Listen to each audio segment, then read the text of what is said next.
In this video, I'm going to do a run-through overview of everything you need to know about the wedding invitation process. I'm going to go through pricing, different things you should consider, mistakes I often see, print methods, paper, all the things you need to know. I have deeper videos on a lot of these topics if you want to check them out, but this is like overview crash course. You just got engaged, you're just starting to think about this.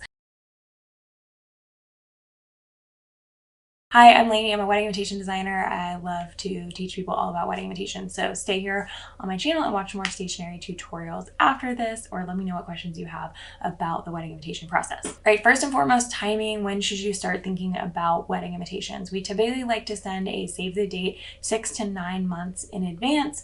You kind of can't send a save the date too early, but typically we wait until you at least have the venue and the date booked, of course, and then also maybe a website, even if it's not fully updated, so that people know where to go in the meantime to get those updates. If you're having a destination wedding where more than half of your guests are going to have to fly to the wedding, then make sure you send it out on the earlier side so they have time to book that. If you are doing something international for most guests or that involves like a whole week of advance, you do want to send that out even further in advance, so stick to that like 9-month timeline if you can. For invites, we typically like to send about 12 weeks before the wedding. Ever since COVID, the postal service has been taking a little bit longer to deliver, so I tend to err on that 10 to 12 week side. Used to be like 8 to 12 weeks, but we try to go longer than that now. You absolutely can send invitations too early because people will see it, they'll say, oh, I'll handle that in a little bit. They haven't made their plans yet, and they just forget about it. That ends up with you having to call a bunch of people to get their RSVPs and info and remind them to send it back. If you haven't sent a save the date, however, you do want to at least like email people, let them know what to expect, because most likely you're not going to have all the details you need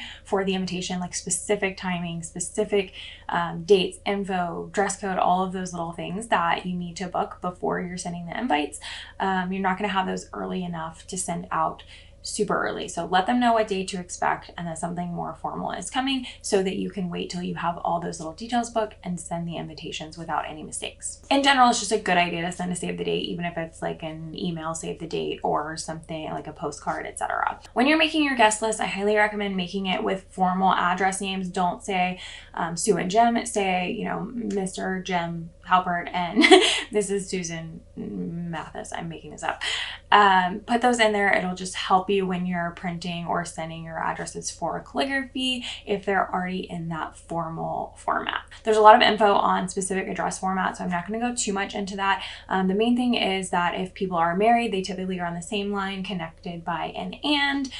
You typically don't want to separate a man from his last name in traditional etiquette, and then you want your etiquette to kind of match the formality of your event, which is something we will take into consideration as we do the entire invitation suite. Guest lists in general take a really long time, so go ahead and start ASAP getting those address lists, because people will move, people will give you typos accidentally, people will forget to send it to you. So that's the thing we're always waiting on as invitation designers, is that address list. You can go to a link in the description to get my address template if that's helpful. Also, all the websites like The Knot, Wedding Wire, etc. will have some address templates that you can use as well.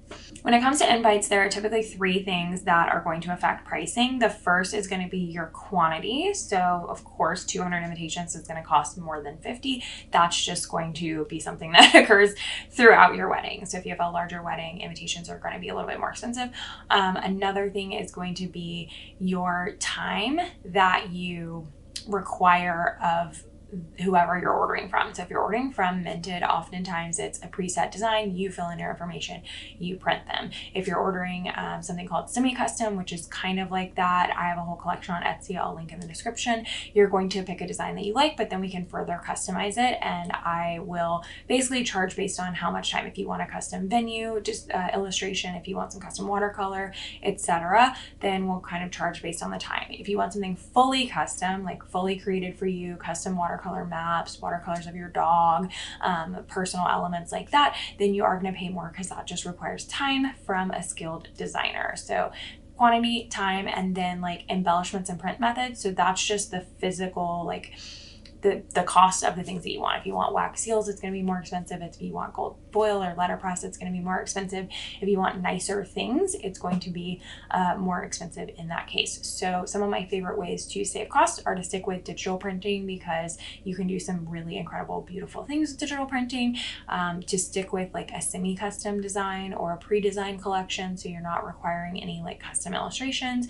Use the double sides of cards. I don't love to do this on the invitation, but like if you wanted a map and then some detail stuff, you can print that on the back. For instance, I also love either a postcard RSVP or just an RSVP that is online, because then you don't need an additional envelope, the printing of the address on that envelope, and the postage for that envelope. So that's a really good way to save costs as well. I mentioned some print methods. So the main ones are going to be digital, which is the cheapest. That's what you think about, just regular printing, any color scheme, whatever you want, it's going to be flat printed. Then we also have letterpress and foil printing, which have similar processes. So you have to create a physical die for your design, and then you run it through a press, either with foil and heat or with ink. So these are going to be more expensive because we have to pay for the individual die to be created. We also have to pay for that physical run through a press. These presses are typically old or more expensive. They take a little bit more of a manual process than just clicking print on a printer for like we do with flat printing. There are of course other print methods that we could get into, but those are going to be the most common, and the ones that are more expensive are the ones that require more time and physical pieces. So it all kind of works out in the cost, that if you're requiring more time of someone or just more expensive things, it's going to cost you more. If you want to go with like a custom invitation design, they are going to take anywhere from like 4 to 6 months to design and put together. So typically reach out at least 6 months before your wedding, if not even earlier. Go ahead and book those. If you want a semi-custom design, those can be done in like a month, couple weeks, depending on exactly how quickly you're acting and what all customizations you want. You might hear about paper a lot. I always want to recommend at least 100-pound paper for any card that needs to stand alone. Thinner paper is great for like envelope liners or belly bands, anything that's going to fold up. But thicker paper, you want at least 100-pound, and then you can do like double thick, which is going to be like 200-pound or thicker. And of course, more expensive paper is going to add weight to your envelopes. It's going to require a little bit more postage, and it's just going to cost more in the first place. But it's really nice if you're doing any of those die printing methods like letterpress or foil, because you get a lot more texture with thicker paper, and thicker paper is just going to feel more luxurious. There are a couple different types of paper. Smooth paper is great for photo printing, like on save the dates. Textured paper, you have like eggshell is what I use. It's a really good mix of adding a little texture but not adding too much cost. Cotton paper is a little bit more expensive, a little bit more textured. It's great for letterpress and foil printing.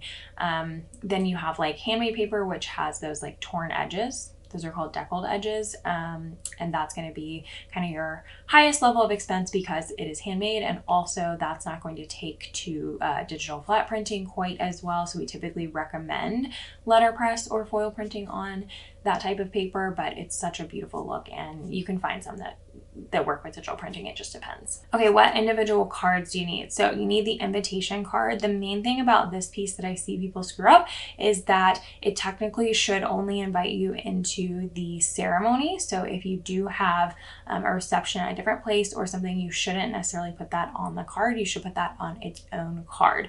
If your reception is immediately following in the same location, you can just put like reception to follow, and you don't need an additional card for that. But if it's at a different location, or if it's like later in the day and there's a gap, then you'll probably want to put that on its own card. As far as insert cards, you can have like that ceremony card. You can have anything for additional events, so like a brunch, a rehearsal dinner, etc. You can also have just a generic details card that's going to give a lot of that information. What you should put on a details card is anything that's unusual about your wedding. You don't need to put room block information specifically on there. You can typically direct them to the website. People know to go there for room block information. But if, for instance, there's going to be transportation provided from that hotel to the venue at certain times, you can put that information on your details card. If your wedding is on a holiday weekend or the Super Bowl's in town that week or something, you might want to put that on details cards so that people know to book really early. You might want to put if they need specific footwear or clothing requirements for your venue. Like if your venue is on a beach, you can mention that. If there's going to be childcare or it's a child-free wedding, something like that, all of that information can go on a details card. The bare minimum typically on a details card is like, for more information, please visit our website, and you put your website on there. If you're going to do online RSVPs, we typically will put that on the details card as well. So for more information and to reply by January 1st, please visit our website. So just reminding them that there is a due date there so that they keep that in mind. If you're doing your mail-in RSVPs, that's going to be its own card. You want to make sure you have a date on there. There's a lot of information you can put on a reply card because it's the only card that really communicates back and forth between the guests and you. So if you want to get a song request, your favorite recipe, advice for the bride and groom, information about their meal choices, you've probably seen that before. You can ask them how many are in their party in case some of the people that are invited can't make it. You can put on there, we have reserved blank seats in your honor, so that they know exactly how many people. You have to fill that in. You don't send it to them blank, but they know exactly how many people are invited. So they know if their kids are invited. They know if their random boyfriend or girlfriend that you've never met is invited, etc. So there's a lot of information you can put on the reply card to help you gather information, because they are going to send that back to you. You can do a lot of that with online RSVPs these days as well. All of your website, your standard wedding websites are going to come with that RSVP data. And honestly, I love an online RSVP. I think it's really helpful. If you have a lot of older guests, you might not want to do it, but if you have a few, you can always call grandma and ask if they're coming. I mean, probably they're coming, instead of requiring them to do that online. So you can do a few things manually. No matter what, there's going to be a few people that don't reply. So don't worry about it. You're going to have to call them. It's very typical. It's not unusual at all for that to happen. So your invite card, any specific insert cards, details card, and RSVP card are typically the 4 types of things that you see in wedding invitations. Some invitations that I do have like 8 cards because they have so many different events.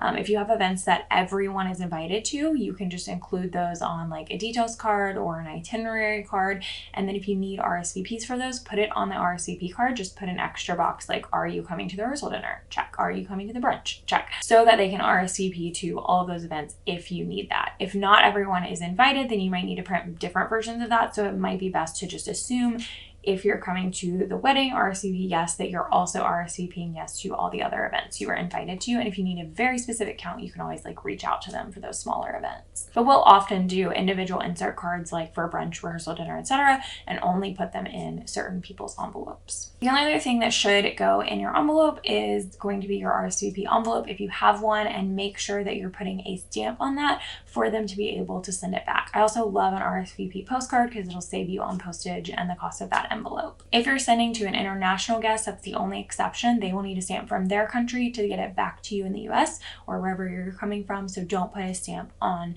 that RSVP envelope because it won't work. As far as etiquette, I do have some videos on wording, and you can always check Emily Post. She's kind of the expert on etiquette. I like to say here in 2023 that, etiquette schmetiquette, do what feels right to you. There's so many different types of couples and different types of people hosting these different events, and different relationships all involved here. So there's no need to stick to that traditional etiquette.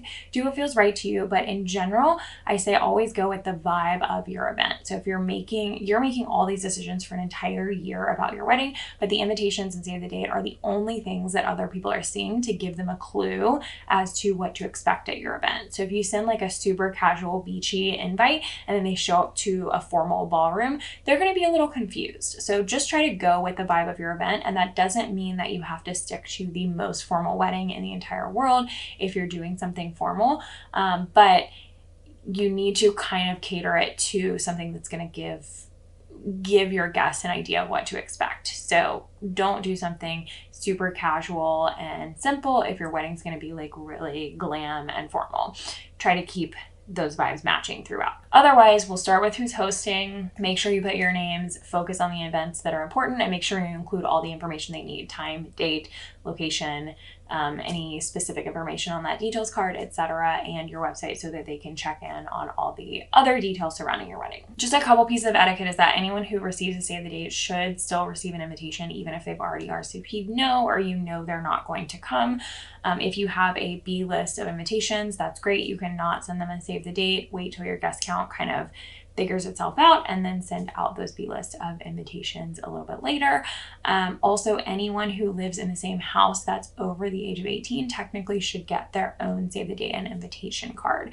So if you have roommates that are living together, typically you're going to address those separately. If you put them as an and, or you put them on the same invitation, it seems like they are married or related or mother, son, or something like that. So typically they're going to get their own invitation. All right, when you're mailing your invitations, the biggest piece of advice I can say is go to the post office, get one measured and weighed so that you know the exact right answer. Every post office can give a slightly different answer, which is a little bit frustrating, but just go to the one you will be mailing from and see what they say. If they say this is going to be like $5 to mail, maybe try a different one before you freak out.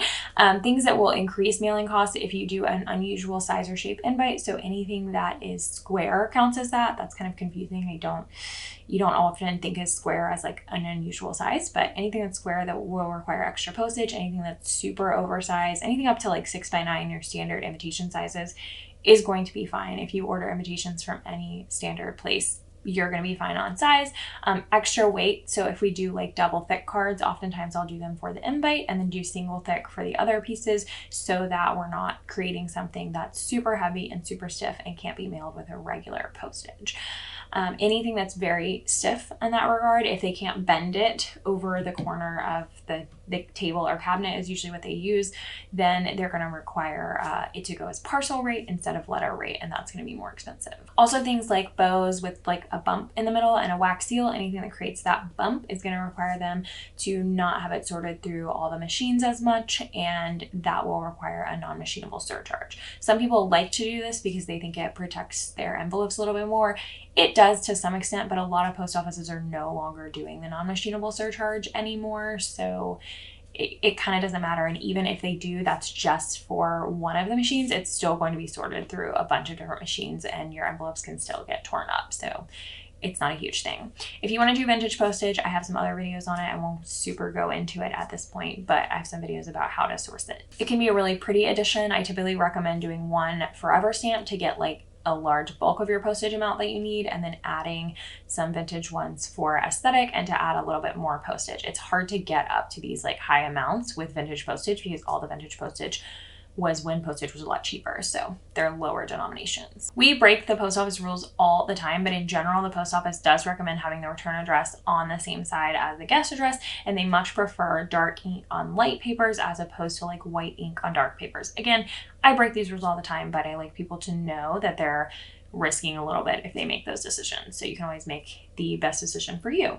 One last thing about mailing is that the post office takes a lot longer to ship stamps than I ever expected to. It's like 10 business days, I think, sometimes. So go ahead and order your stamps really early. Typically your RSVP card will need one forever stamp, no matter kind of how that works, or a postcard stamp if you're doing a postcard RSVP. And then your invitations will probably need a forever stamp if it's pretty standard. If you're adding some inserts and things, you might need a little bit more than that. So you can always ask one of your postal workers or your designer what they think the postage is going to be before you order. All right, and before I stop throwing all this information at you, I'm going to give you some mistakes that I see people make. The biggest one is just misspellings. I once had a client misspell her own name. We reprinted, then she realized she had misspelled her fiance's name. So make sure you are double checking, printing everything out, crossing out every single letter. We don't often know how to spell your names, your venue names, etc. So make sure you are double checking and having someone else look over those with you before you approve your proofs. Another thing is just not ordering early enough, especially if they're wanting to work with like a custom designer, semi-custom, where we're adding some customized elements. You just need time to do those things. So start earlier rather than later. Some people don't order enough invitations. So ordering one extra right now is going to be way cheaper and easier than ordering 1 extra in the future. So I always recommend 7 extra if your guest count's around 100. That's going to give you some for the photographer, some for each of your families, 1 for you as a keepsake, and a couple in case a few get lost in the mail. Typically about 3% get lost in the mail. So that's just an inevitable thing that's going to happen. Plus, some of your guests are going to type their addresses wrong, and it's so frustrating, but I promise it happens. On the other hand, though, some people make a really expensive mistake of ordering their full guest count instead of their invitation count. So if you think about your guest count is 100, most likely somewhere around 70% of those people are households or families or couples, so they're getting the same invitation. So a lot of people make this mistake on their save the dates, realize it, and then don't make it on their invites, thankfully. But make sure you are only ordering the number that you need for your invite count. I mentioned when you're creating your list to do it with the formal addressing names. Also, what you want to do is make it by couple, household, by invitation, and then put a column for how many people are getting that invite so you can get your full guest count that way.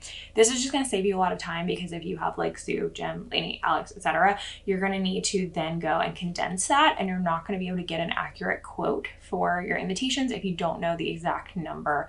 I typically will estimate about 70% if someone hasn't made their guest list in that way. So if they have a guest count of 100, I'm typically going to advise 70 and then like 5 to 7 extra to order. But I don't want anyone to spend a bunch of money ordering a bunch of extra invitations that they don't actually need. So I tossed a lot of information at you. If you want more information on any of these topics, papers, print methods, cost, timing, etiquette, addressing etiquette, mailing, etc., I have videos and blog posts on all of that information that you can find linked in the description of this video.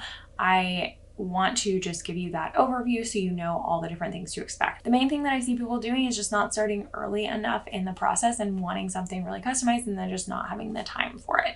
So if you want to work with someone, if you want something really customized, start looking early and reaching out so you understand the timelines that are involved in that. Personally, I have a whole collection of semi-custom invitations in my Etsy shop. I'll link that in the description for you, and basically you can go and look at all the designs, but we can change colors, text, font, layout. We can add customizations and embellishments as much as you want. So it's kind of a good mix between doing something like minted where you don't get any personal customization and something that's fully custom that might be a little bit more than you're looking for. So check those out if you're interested. Also stay and watch some of my other invitation videos and let me know what questions you have about the invitation process. I'd be happy to help.